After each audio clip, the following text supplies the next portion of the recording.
नमस्कार। Physics learner app के quantum mechanics के कोर्स में आप सभी का स्वागत है। क्वांटम मैकेनिक्स के कोर्स में ये हमारा पहला लेक्चर है। इस लेक्चर में हम लोग एक इंट्रोडक्शन प्राप्त करेंगे कि क्वांटम मैकेनिक्स के अंतर्गत क्या क्या चीज़ें हमें पढ़नी है और किस तरह से हम उनको आगे सीखेंगे और समझेंगे। तो आज का जो लेक्चर है बिल्कुल बेसिक लेक्चर है। चूंकि ये नई बुक है हमारे लिए अपने आप में, तो इसको हमें बहुत ही डिटेल में और सिस्टमेटिक तरीके से समझना और सीखना पड़ेगा। तो देखिए, हम शुरू करते हैं इस लेक्चर को। तो सबसे पहले मैं आपको बताना चाह रहा हूँ कि जो फिजिक्स सब्जेक्ट हम पढ़ रहे हैं उसमें हम बेसिकली क्या करते हैं। उसके अंतर्गत हम प्रकृति और प्रकृति में घटने वाली घटनाओं की व्याख्या करते हैं। ठीक है, जो भी घटनाएं प्रकृति में घट रही है उनकी हम व्याख्या करते हैं और कुछ सिद्धांत हम बनाने का प्रयास करते हैं। इसको अगर और सिस्टमेटिक तरीके से बात की जाए तो बेसिकली फिजिक्स में हम क्या करते हैं कि कुछ ऐसे रिसर्चर होते हैं या ऐसे वैज्ञानिक होते हैं जो क्या काम करते हैं, कुछ एक्सपेरिमेंट परफॉर्म करते हैं, एक रैंडम एक्सपेरिमेंट परफॉर्म करते हैं कुछ सोच विचार करके, और उनसे कुछ रिजल्ट्स मिलते हैं और वो रिजल्ट्स क्या कर लेते हैं, बाद में थ्योरी का रूप प्राप्त कर लेते हैं। तो एक तो थ्योरी इस तरह से डेवलप हो गई कि एक्सपेरिमेंट किया, कुछ रिजल्ट्स मिले और उनको जब आप समराइज करते हो तो वो एक थ्योरी का रूप ले लेते हैं। लेकिन कई बार क्या होता है कि कुछ ऐसे थ्योरेटिकल फिजिसिस्ट होते हैं, ठीक है ना, जिसको हम कह सकते हैं कि वो क्या करते हैं आपके कि अपने सोचने के तरीके या विचार के आधार पर कुछ हाइपोथेसिस, जिसको हम कहते हैं परिकल्पना, वो देते हैं। ठीक है, तो वो भी कई बार सिद्धांत का रूप ले लेती है। लेकिन उसके लिए सिद्धांत का रूप प्राप्त हो, उसके लिए सबसे जरूरी चीज है कि जो परिकल्पना दी गई है उसको एक्सपेरिमेंटल सपोर्ट भी मिलना चाहिए। तो यहां पर हम दो चीजें समझ सकते हैं कि फिजिक्स में कई बार कोई हाइपोथेसिस अगर दे दी जाए तो वो भी सिद्धांत का रूप बन जाती है, बशर्ते उसको कोई एक्सपेरिमेंटल सपोर्ट हो या कोई एक्सपेरिमेंट परफॉर्म करके उसके रिजल्ट्स के आधार पर भी हम क्या कर सकते हैं, थ्योरी को डेवलप कर सकते हैं। तो ये चीजें लगातार चलती रहती हैं।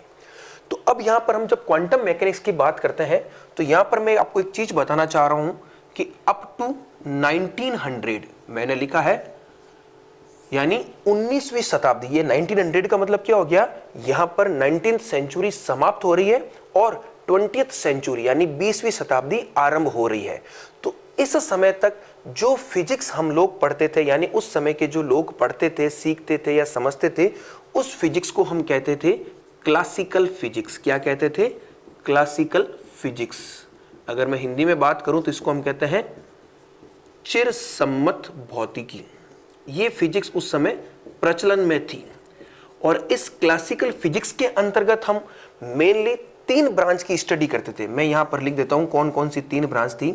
पहली ब्रांच थी आपकी क्लासिकल मैकेनिक्स। कौन सी थी?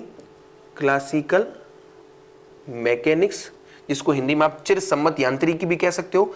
इसका एक नाम और है न्यूटोनियन मैकेनिक्स, न्यूटन यांत्रिकी।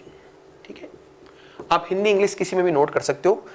मोस्ट प्रोबेबली ये लेक्चर्स हमारे हिंदी में ही चलेंगे, लेकिन बाईलैंग्वेज भी हम इसको करने का प्रयास करेंगे। लैंग्वेज से आपको घबराने की आवश्यकता नहीं, मैं हर चीज बोर्ड पर लिख करके ही एक्सप्लेन करूंगा।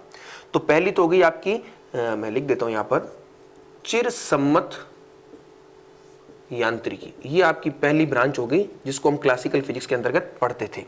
दूसरी आपकी हो गई थर्मोडायनेमिक्स। कौन सी हो गई? थर्मोडायनेमिक्स, जिसको आप कह सकते हो ऊष्मा गतिकी। और तीसरी मेन ब्रांच जो क्लासिकल फिजिक्स के अंतर्गत आती थी वो थी आपकी, मैं यहां पर लिख देता हूं, इलेक्ट्रोमैग्नेटिज्म।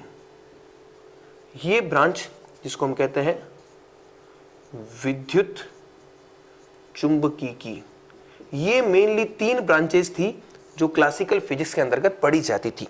तो इस समय तक जो भी घटनाएं या जो भी एक्सपेरिमेंट परफॉर्म हो रहे थे उन सभी को हम इन तीनों फिजिक्स के अंतर्गत वर्णित जो भी सिद्धांत थे उनके द्वारा बहुत अच्छे तरीके से समझा पा रहे थे।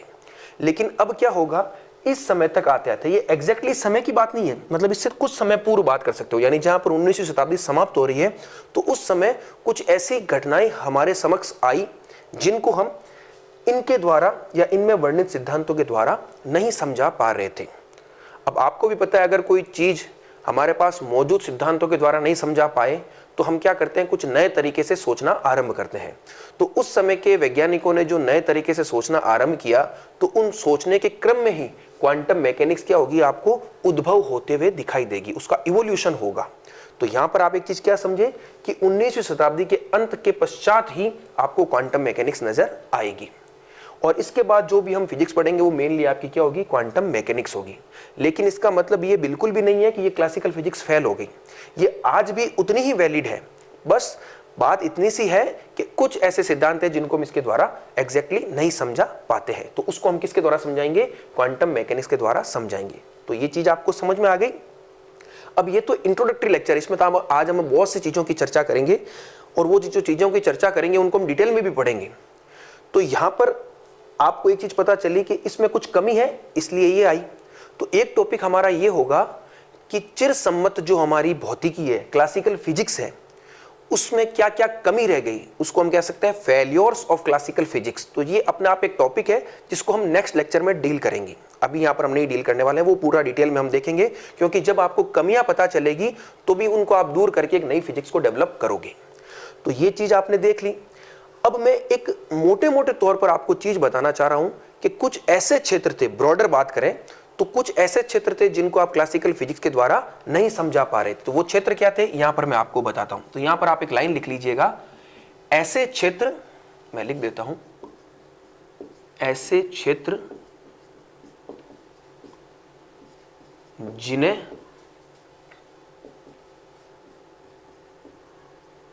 चिरसम्मत भौतिकी द्वारा नहीं समझाया जा सका। ठीक है ना, कुछ ऐसे क्षेत्रों की हम चर्चा करते हैं, ठीक है ना, domains which were not explained bye classical physics. तो मोटे मोटे तौर पर तो देखो दो क्षेत्रों की हम बात करेंगे। पहला क्षेत्र तो क्या हो जाएगा कि मान लीजिए कोई भी पिंड है या कोई भी ऑब्जेक्ट है, वो अगर बहुत तेजी से गतिशील हो, मैं यहां पर एक लाइन लिख रहा हूं, कोई पिंड या ऑब्जेक्ट तेज गति से गतिशील हो। अब तेज गति से क्या मतलब हो गया, तेज गति का मतलब हो गया कि उसकी जो वेलोसिटी है वो 10 की पावर 8 मीटर पर सेकंड की रेंज में हो। यानी सिंपल सा मतलब हो गया कि ऐसे कण या पिंड जो प्रकाश के वेग या प्रकाश की जो स्पीड है, लाइट स्पीड ऑफ लाइट, उसके आसपास की रेंज में गति कर रहे हो, तो उनको आप क्लासिकल फिजिक्स द्वारा नहीं समझा सकते। दूसरा एक फील्ड आएगा आपका, मैं यहां पर लिख रहा हूं आणविक क्षेत्र। क्या लिख रहा हूं, आणविक क्षेत्र, एटॉमिक रियलम। इसको आप क्या कह सकते हो, एटॉमिक रियलम। आणविक क्षेत्र का मतलब क्या हो गया, आपको पता है, आप लोगों ने छोटी क्लासेस में पढ़ा होगा, अणु परमाणु के कुछ सिद्धांत पढ़े होंगे। थॉमसन का प्लम पुडिंग मॉडल हो गया, रदरफोर्ड मॉडल हो गया, नील्स बोहर मॉडल हो गया। तो इन सब में हम क्या करे थे, जो भी आपका अणु है, ठीक है ना, सबसे छोटी इकाई एक तरह से हो गई, हालांकि उससे छोटी इकाई भी होती है, लेकिन जब हम अणु के अंदर जाकर के उसकी पूरी स्टडी करेंगे तो वो क्षेत्र क्या कहलाता है, आणविक क्षेत्र कहलाता है। तो ऐसे क्षेत्रों को भी आप क्लासिकल फिजिक्स के द्वारा अच्छे से नहीं समझा पा रहे थे। तो मोटे मोटे तौर पर तुमने दो बात की है। तो इसको समझाने के लिए भी एक नई थ्योरी आएगी, उस थ्योरी को हमने नाम दिया STR। मैं यहां पर लिख देता हूं STR। STR का मतलब क्या हो गया, स्पेशल थ्योरी ऑफ रिलेटिविटी, आपेक्षिकता का विशिष्ट सिद्धांत। इसको अभी हमें क्वांटम मैकेनिक्स में नहीं पढ़ना है, ये मैकेनिक्स के सिलेबस में आपके आएगी, वहां पर आप इसको डिटेल में समझ सकते हो, लेकिन मैंने आपको बताया है। और आणविक क्षेत्र को समझाने के लिए जो फिजिक्स आपको डेवलप होते हुए दिखाई देगी वो कौन सी होगी, क्वांटम मैकेनिक्स होगी। तो एक तरह से ये फेलियर्स भी हो गए, और आगे इसको समझाने के लिए हम क्या क्या काम में लेंगे वो भी आपको पता चल गया। तो ये दो मोटे क्षेत्र थे। अब देखो, तो यहां पर हम लोगों ने इस चीजों को डिस्कस कर लिया। अब क्वांटम मैकेनिक्स में क्या होगा, जो सबसे पहला और महत्वपूर्ण कार्य किया जाएगा वो किया जाएगा, मैं इसको एक बार लिख देता हूं सिस्टमेटिक तरीके से, इसको आप देखिए। सबसे पहला महत्वपूर्ण कार्य किया जाएगा सर मैक्स प्लांक के द्वारा। एक तरह से मैक्स प्लांक जो है वो क्वांटम मैकेनिक्स के पायोनियर है। पायोनियर का मतलब क्या हो गया, एक तरह से प्रणेता है। वहीं से आपको क्वांटम मैकेनिक्स उद्भव होते हुए दिखाई देगी।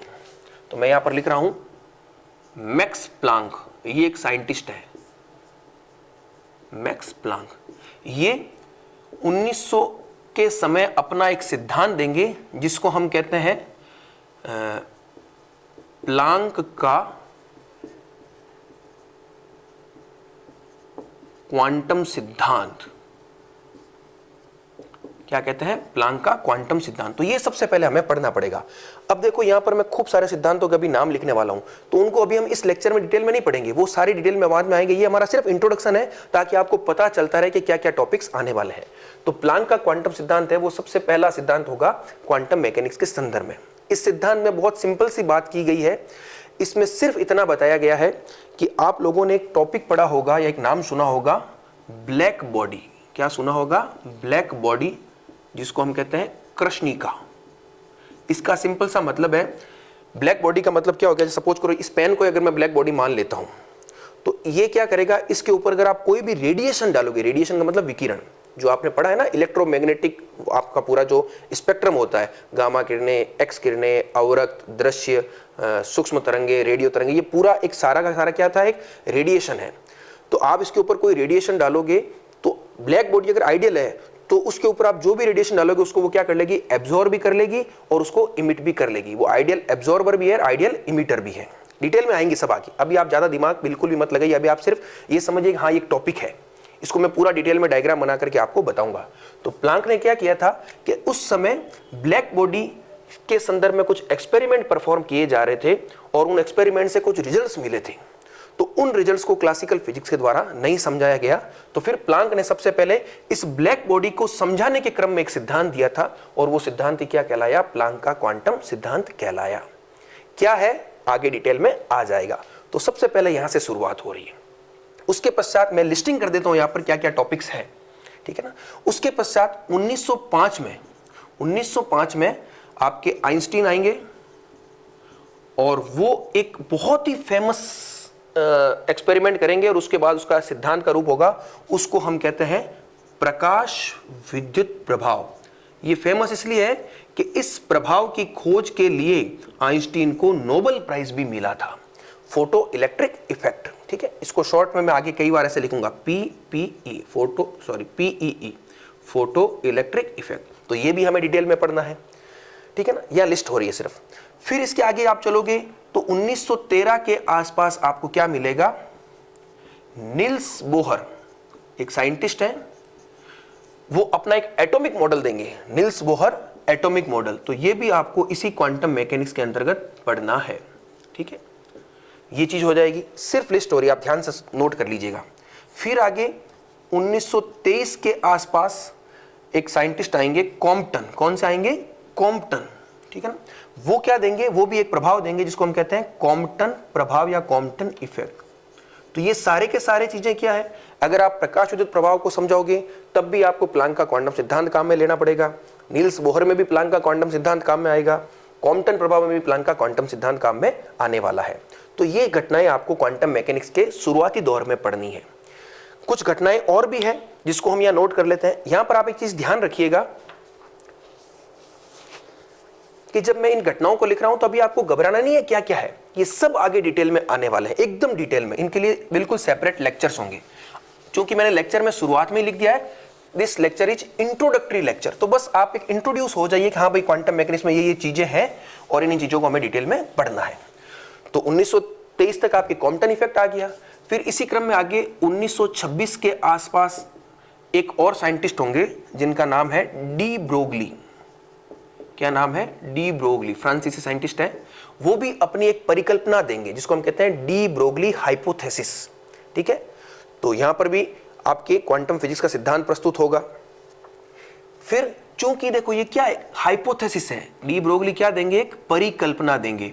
और मैंने शुरुआत में ही आपको एक चीज बताई थी कि फिजिक्स में या तो आप कोई एक्सपेरिमेंट परफॉर्म कीजिए और जो रिजल्ट्स मिलते हैं उसके आधार पर कोई थ्योरी डेवलप हो जाती है, या अगर आप कोई परिकल्पना देते हो तो वो भी थ्योरी है लेकिन उसको आपको एक एक्सपेरिमेंट का सपोर्ट देना ही पड़ेगा। तो जो डी ब्रोगली ने अपनी परिकल्पना दी थी, फिर आगे एक साइंटिस्ट आएंगे डेविसन एंड जर्मर। ये साइंटिस्ट है, ये 1927 में एक एक्सपेरिमेंट करेंगे और उस एक्सपेरिमेंट के आधार पर इस परिकल्पना को क्या मिल जाएगा? एक्सपेरिमेंटल सपोर्ट मिल जाएगा। तो ये भी इंपॉर्टेंट एक्सपेरिमेंट है जो आपको पढ़ना और सीखना पड़ेगा। तो देखिए इस समय तक आते आते आपने ये देख लिया कि 1900 के आसपास क्वांटम फिजिक्स नई डेवलप हो रही है।